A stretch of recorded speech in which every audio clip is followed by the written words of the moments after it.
The full true story of Toussaint Louverture, the architect of Haitian independence. Toussaint Louverture, the slave who defeated empire's country.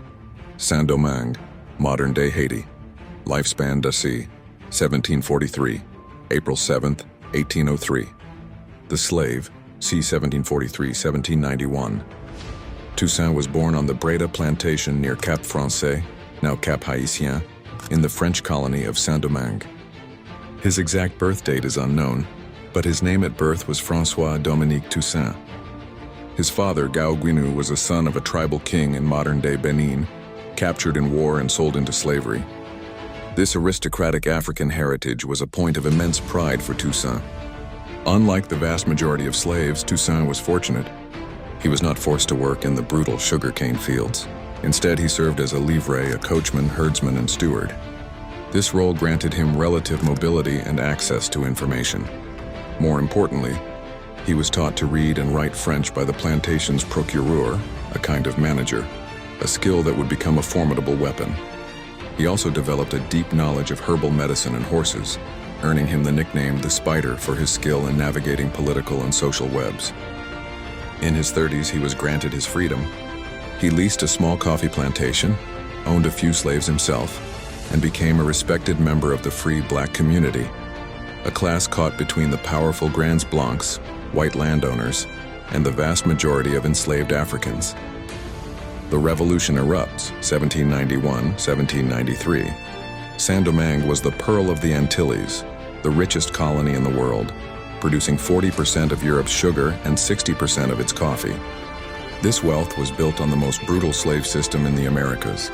Of a population of 570,000, 500,000 were black slaves living under unimaginable cruelty.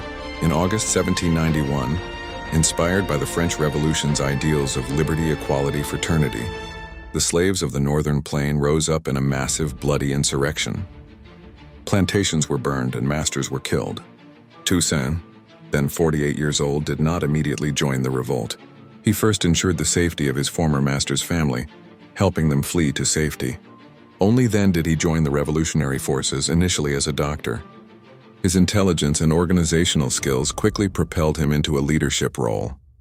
He joined the forces of Georges Biassou, but soon began training his own disciplined army in the mountains.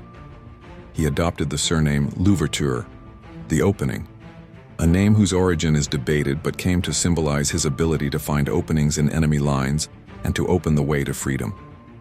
The strategist, 1793-1801, the revolution became a complex three-way war. 1. White royalists, loyal to the French monarchy. 2. White republicans, supporting the new French Republic. 3. Enslaved rebels fighting for freedom. It was further complicated by the involvement of Spanish forces in neighboring Santo Domingo and the British Army, both of whom invaded, hoping to seize the wealthy colony from a weakened France. Toussaint proved to be a military genius and a master political strategist. He first fought alongside the Spanish against the French Republic. However, in a stunningly shrewd move, he switched allegiances in 1794 when the French revolutionary government in Paris abolished slavery in all its colonies. For Toussaint, the goal was unequivocal: the permanent abolition of slavery. He believed aligning with revolutionary France was the best way to secure this. His forces, now fighting as part of the French army, wore the revolutionary tricolor flag and began driving out the Spanish and British invaders. His disciplined troops, known for their mobility and ferocity, won victory after victory. By 1801, after defeating the British and forcing their withdrawal, Toussaint Louverture was the de facto ruler of Saint-Domingue. He invaded the Spanish side of the island, Santo Domingo, now the Dominican Republic, and abolished slavery there, unifying the entire island under his control. The Governor-General, 1801. With France under Napoleon Bonaparte distracted by war in Europe, Toussaint moved to rebuild the shattered economy of Saint-Domingue. He proclaimed himself Governor-General for life and established a constitution in 1801. This constitution was a revolutionary document. It affirmed that Saint-Domingue was a self-governing territory, but part of the French Empire. It forever abolished slavery. It appointed Toussaint as the supreme leader with the power to choose his successor. It made Catholicism the official religion and promoted trade with all nations. Essentially, it was a declaration of autonomy. Toussaint had not declared formal independence, fearing it would provoke a massive French invasion. He wrote to Napoleon, "From the King of France to the Emperor of Haiti, the first of the blacks to the first of the whites, seeking a peaceful relationship as equals." To rebuild the plantation economy, he implemented a strict system of corvée labor. Former slaves were required to work on the plantations as free, paid laborers, but they could not leave. This was a controversial move that felt like a return to the old ways to many. But Toussaint believed it was necessary for economic survival and to prove to the world that a black government could maintain prosperity. The betrayal and capture, 1802. Napoleon Bonaparte saw things differently. He dreamed of rebuilding a French empire in the Americas, for which Saint-Domingue was a crucial hub. He also intended to restore slavery, as he had done in other French colonies like Guadeloupe.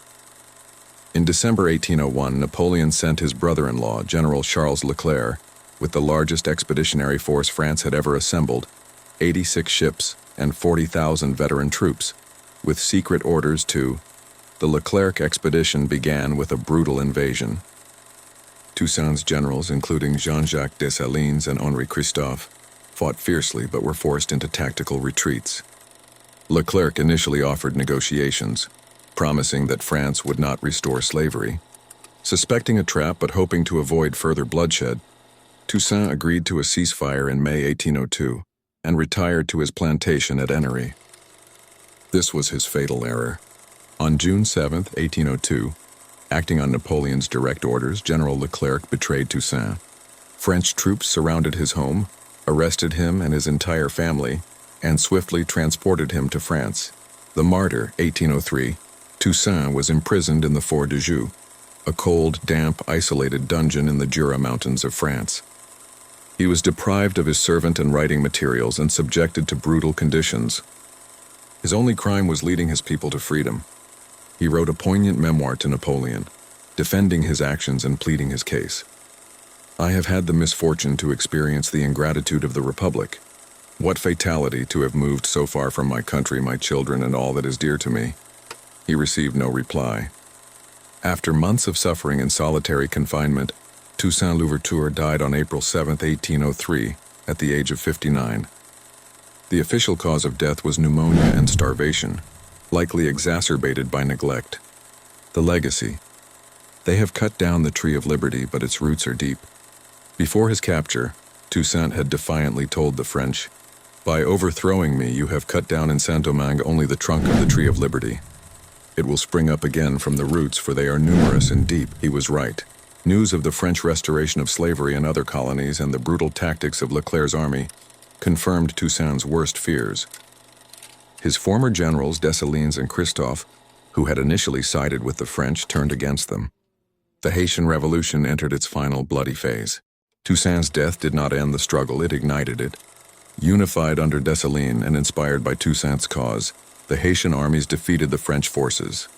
On January 1, 1804, Jean-Jacques Dessalines declared the independence of Haiti, the world's first black republic and the only nation ever established by a successful slave revolt. Toussaint Louverture did not live to see the free nation he conceived, but he was its indispensable architect. He was a complex figure, a slave, a liberator, a military genius, a pragmatic ruler, and ultimately a martyr. He outmaneuvered the Spanish, British, and French empires and ensured that slavery could never return to Haitian soil. His life stands as a timeless testament to the unyielding pursuit of freedom.